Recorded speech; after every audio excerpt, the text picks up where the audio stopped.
समस्त प्रभु प्रेमी भक्तों को जय सिया राम। भगवान की अहेत की कृपा से हम आप गोस्वामी श्री तुलसीदास जी महाराज के द्वारा रचित दोहावली रामायण के माध्यम से भगवान की भक्ति, भगवत नाम का महत्व, भगवान का स्वभाव पर चर्चा सुन रहे हैं। गोस्वामी जी महाराज कहते हैं, भगवान को छोड़ करके, भक्त को छोड़ करके, देवों के देव महादेव को छोड़कर जो भूतों की पूजा करता है उसका जीवन व्यर्थ है। गोस्वामी जी का वचन है, दोहा कह रहे हैं, तुलसी परिहरि हरि हरहि पांबर पूजहि भूत अंत फजिहत होहिंगे गणिका के से पूत। श्री हरि भगवान विष्णु और श्री शंकर जी को छोड़कर जो पामर भूतों की पूजा करते हैं, वेश्या के पुत्रों की तरह उनकी अंत में बड़ी दुर्दशा होगी। कहते हैं कि भगवान विष्णु यानी नारायण कह लें, विष्णु कह लें, राम कृष्ण कह लें, और श्री शंकर जी को छोड़कर, हर का मतलब भक्त भी होता है और हर हमारे आपके लिए शंकर जी का विशेषण है ही। शंकर जी विशिष्ट भक्त हैं, राम नामानुरागी हैं, रामचरित के रचयिता हैं। इसलिए विशेष भक्त होने के कारण इनका नाम रूढ़ी हो गया, प्रसिद्धि हो गई है हर के नाम से। तो यहाँ पहले एक भाव समझ ले कि गोस्वामी जी कहते हैं भगवान विष्णु यानी नारायण, राम, कृष्ण आदि जो विष्णु हैं, हरि हैं, परमात्मा हैं, उनको छोड़कर और श्री शंकर जी को छोड़कर जो देवों के देव महादेव हैं, आशुतोष हैं, जो शीघ्र प्रसन्न होने वाले देवता हैं, इनको छोड़कर जो पामर भूतों की पूजा करते हैं, जो शमशान में जाकर के अघोरपंथी करते हैं, वेश्या के पुत्रों की तरह उनकी अंत में बड़ी दुर्दशा होती है। वेश्या के पुत्र का कोई मूल्य नहीं होता है, समाज में उसकी कोई पहचान नहीं होती है। लोग उसे गलत निगाहों से, न्यून दृष्टि से देखते हैं, क्योंकि माँ पिता यदि उत्तम हैं तो संतान का समाज में बड़ा मूल्य होता है। लोग सम्मान की दृष्टि से देखते हैं और वह वेश्यावृत्ति हमारे समाज में अधर्म है और भारतीय संस्कृति में वह बहुत ही घृणित कार्य है। इसलिए वेश्या का कोई पुत्र है तो वह बहुत ही घृणा करने योग्य है। लोग उससे घृणा करते हैं, अपमानित करते रहते हैं।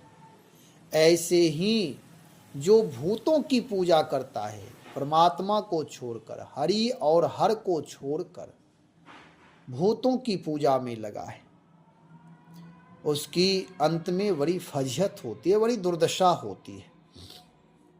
पूजने के लिए तो दो ही हैं, भगवान और भगवान के भक्त। हेतु रहित जग जुग उपकारी, तुम तुम्हार सेवक असुरारी। भगवान और भगवान के भक्त ही जगत के परम हितकारी हैं, परम कल्याणकारी हैं, जो अकारण ही जीव मात्र के ऊपर कृपा करते हैं, करुणा करते हैं। किसी महापुरुष का वचन है, वह कहते हैं, भूतबा पूजिए तो भूतबा होई हैं। जो भूत की उपासना करता है, तमोगुनी साधना की उपासना करता है, तो तमोगुनी साधना के द्वारा जो वह चिंतन मनन उपासना करता है, उसका फल भी तमोगुण ही होता है। उससे कल्याण नहीं होगा, प्रसन्नता नहीं होगी, आनंद की प्राप्ति नहीं होगी, करुणा प्रेम की प्राप्ति नहीं होगी।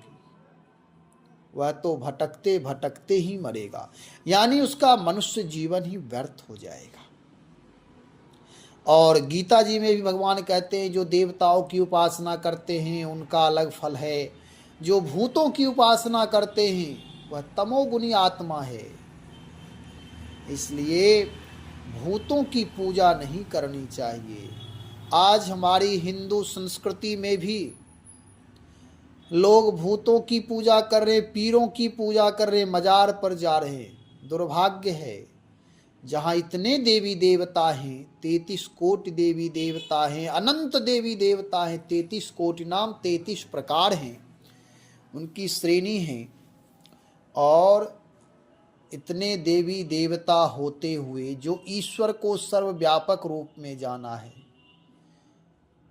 हमारे हनुमान जी हैं, हनुमान जी शंकर जी हैं, राम जी हैं, माँ दुर्गा हैं, काली हैं, सब मनोकामना सिद्ध करने वाले हैं। फिर भी लोग इनके पास अपनी कामना लेकर के नहीं आते, मजार पर जाते हैं। उन मौलवियों से, उन अधोगामियों से वह पानी में थूक करके वह पिलाता है हिंदुओं को पानी। दुर्भाग्य है ये। और लोग समझते हैं कि मैं यहाँ आया इसलिए ठीक हो गया। यह केवल मन का भ्रम है। आपका जीवन व्यर्थ हो जाएगा। आपकी संस्कृति तो नष्ट हो ही रही है। आपका विचार, आपकी दैवी शक्ति सारे नष्ट हो जाएंगे। आप दिन प्रतिदिन अधोगामी बनते जाएंगे, आप पतित हो जाएंगे। जो मजार पर जाकर के, हमारे आपके घर में यदि कोई मर जाता है तो उसे बाहर करते हैं, 10 कर्म क्रिया करते हैं, 40 दिन तक, 1 वर्ष तक कोई शुभ कार्य नहीं करते हैं। उसकी शुद्धि के बहुत सारे उपाय बताए गए हैं। और वहाँ हम मुस्लिमों के मजार पर जाकर के बैठते। दुर्भाग्य है, यह दुर्भाग्य हमारे देश का, हमारे परिवार, हमारे समाज का, यहाँ के मनुष्य का, कि वह अपनी उपासना छोड़ करके गणिका के पूतों की तरह उनकी भी फजियत होगी। और कोई देवी देवता भी इन्हें दैवी संपदा जागृत नहीं हो सकती। इनके पितृ भी इन्हें श्रापित करते हैं। इनकी करनी निज कहा गया है, निज जो भी जैसा करते हैं, निज कृत कर्म भोग सब भ्राता, जैसी करनी वैसी भरनी। मजारों पर जाकर के आज तक कोई ठीक नहीं हुआ है। इसलिए देवी देवताओं से प्रार्थना करिए, देवालय में जाकर के प्रार्थना करिए, उपासना करिए, कुछ दिन सतत कोई नियम करिए, उस नियम से बहुत लाभ प्राप्त हो जाएगा। लेकिन दुर्भाग्य यह है कि हम आप जब तक कहीं जाते हैं और कोई थूक करके पानी पिला दिया, पैसे ले लिए, तावीज दे दिया, तो बड़ा भरोसा हो जाता है और हम समझते हैं कि भगवान की बड़ी कृपा, मजार पीर की बड़ी कृपा हो गई। केवल ये मन में भ्रम है। इसलिए इस भ्रम से निकल जाए, निकलना ही चाहिए।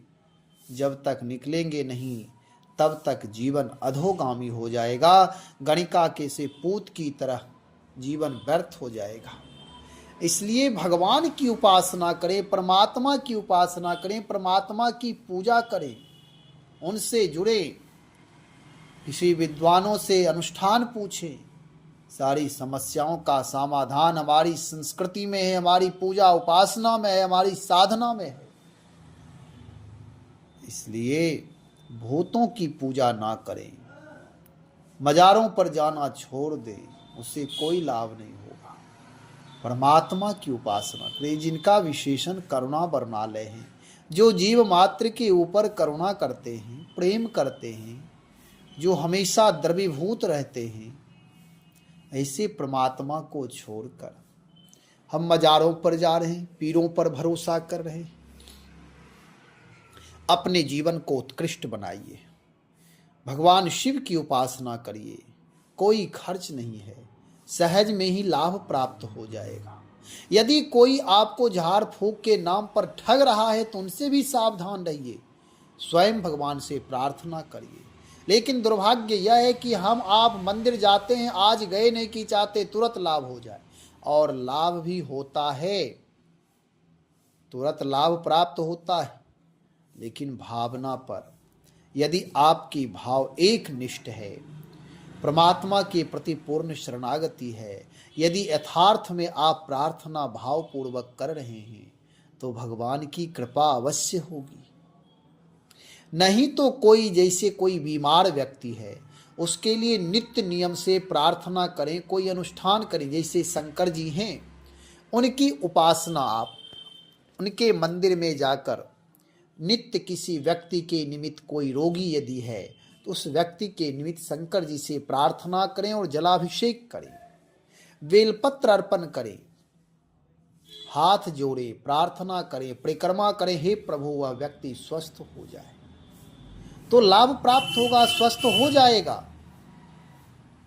यदि कोई व्यक्ति बीमार है, भगवान विष्णु के मंदिर में, भगवान राम के मंदिर में, भगवान श्री कृष्ण के मंदिर में, दुर्गा जी के मंदिर में, गणेश जी के मंदिर में जाकर प्रार्थना करें। गणेश जी को दूर्वा अर्पण करें, महाऔषधि है वह अर्पण करें और प्रार्थना करें, मनोकामना पूर्ण होगी, वह व्यक्ति स्वस्थ होगा। भगवान के मंदिर में जाएं, वहाँ तुलसी दल अर्पण करें, कोई एक कार्य उस व्यक्ति के निमित्त करें, जो व्यक्ति रोगी है वह स्वस्थ होगा। यदि परमात्मा आयु दिया होगा तो बिल्कुल वह स्वस्थ हो जाएगा। हम आप कामना कर सकते हैं, प्रार्थना करने का अधिकार है।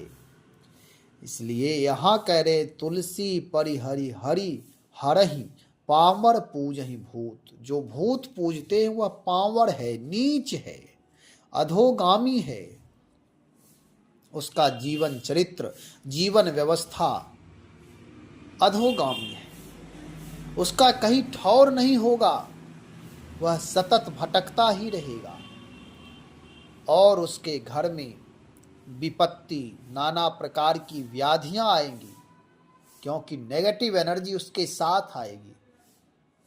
उसके घर में और नाना प्रकार के रोग, दरिद्रता, संकट, ये सब बढ़ते जाएंगे। और जहाँ भगवान की पूजा होती है, उपासना होती, राम नाम का संकीर्तन होता है, ओम नमः शिवाय का संकीर्तन जप होता है, वहाँ मंगल ही मंगल होता है। इसलिए भूतों पर भरोसा नहीं, मजारों पर भरोसा नहीं, पूर्ण ब्रह्म परमात्मा पर, भगवान पर, देवताओं पर भरोसा करिए। देवताओं पर किया हुआ भरोसा, देवता दिव्य होते हैं, जब उनसे जुड़ते हैं तो हम आप भी दिव्य हो जाते हैं। और यह हरि हैं, हरि कहते ही हैं जो हमारे संकट, कष्ट, विपत्ति का हरण कर ले। क्लेशा नाम, पापा नाम, दुखा नाम हरतीत हरि। भगवान का ही सहारा, भगवान का ही भरोसा, उनकी शरणागति हो जाने पर सारी व्याधियों का समापन हो जाता है। यहाँ गोस्वामी जी कह रहे हैं कि जो भगवान को छोड़ करके, देवों के देव महादेव को छोड़कर पामर भूतों की पूजा करते हैं, वह वेश्या के पुत्रों की तरह उनकी अंत में बड़ी दुर्दशा होगी, अंत में बड़ी दुर्दशा होती है। क्योंकि जैसी उपासना करते वैसा चिंतन होता है। जब भूतों की उपासना करेंगे तो भूतों का चिंतन होगा। आप देखेंगे बड़े बड़े भूत पूजक तांत्रिक होते हैं, तमोगुणी, उनका चेहरा तमोगुणी होता है, उनका रहन सहन तमोगुण से युक्त होता है, उनका पहनावा ओढ़ावा, रहन सहन, ये सब तमोगुण से युक्त होते हैं। और उन्हें देखने के बाद हमारे आपके हृदय में भी तमोगुण की प्रबलता हो जाती है।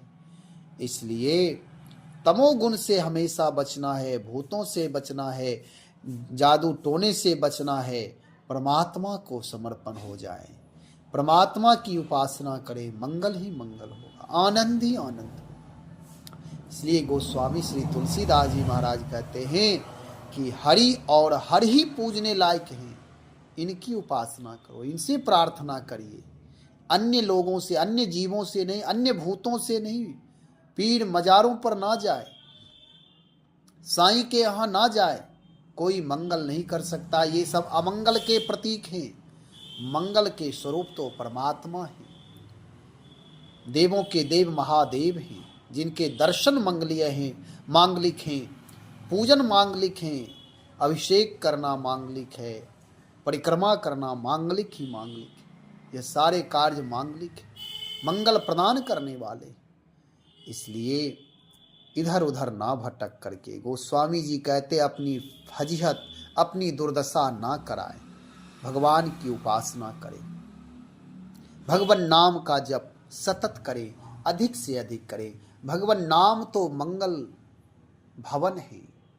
जो व्यक्ति भगवान का नाम जप करता है उसके जीवन में मंगल ही मंगल होते। मन नहीं लगे फिर भी नाम का सतत जप करें, आनंद की प्राप्ति हो जाएगी, जीवन मंगल से भर जाएगा, सारी व्याधियों का समापन हो जाएगा, सारे व्याधि समाप्त हो जाएंगे, आनंद ही आनंद होगा। भगवान नाम का जप सतत करें, भगवान से प्रार्थना करें, सेवा सुमिरन राम रामायण से जुड़े रहें, प्रार्थना पुरुषार्थ प्रेम से जुड़े रहें, आनंद की प्राप्ति होगी, आनंद की प्राप्ति होगी। भगवान नाम का जप अधिक से अधिक करें, अन्य लोगों से भी राम नाम का जप कराएं, अन्य लोगों को भी राम नाम से जोड़ें, अपने आसपास परिवार के सदस्यों के साथ सामूहिक पाठ करें, सामूहिक संकीर्तन करें, अपने आसपास के लोगों को भी राम रामायण से जोड़े, सेवा सुमिरन से जोड़े। श्री राम जय राम, श्री राम जय जय राम।